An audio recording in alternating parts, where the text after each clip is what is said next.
पाहिजे की विवादाचं? गेल्या काही महिन्यांपासून महाराष्ट्रामध्ये मराठी विरुद्ध हिंदी असा कृत्रिम वाद पेटवायचा प्रयत्न सुरू आहे. काही राजकीय नेत्यांनी त्यांच्या लेकरांच्या भविष्यासाठी, त्यांच्या मुलांच्या भविष्यासाठी, त्यांच्या राजकीय अस्तित्वासाठी मुद्दामून हे भाषावादाचं विष लोकांच्या मनात कालवलंय. आणि त्याची पहिली भीषण किंमत काल एका सामान्य मराठी कुटुंबाने मोजली. तो म्हणजे कल्याणचा अर्णव खैरे. कॉलेजला जात असताना लोकलमध्ये झालेल्या किरकोळ वादातून अर्णववर प्राणघातक हल्ला झाला. अर्णवने गर्दीतून पुढे जाण्यासाठी हिंदी भाषेतून विनंती केली आणि यावरूनच काही प्रवाशांनी त्याला बेदम मारहाण केली. अर्णव वारंवार सांगत राहिला की बाबांनो, मी मराठीच आहे, पण मग मराठी असून पण हिंदी बोलतोस, म्हणून त्याला अजून मारहाण केली.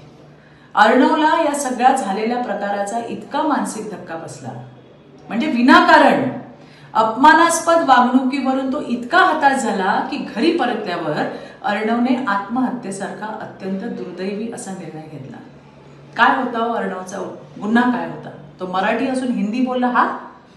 मग हे भाषाभिमानी नेत्यांची मुलं इंग्रजी माध्यमात शिकतात, परदेशी विद्यापीठात शिक्षण घेतात, ते तुम्हाला चालतं.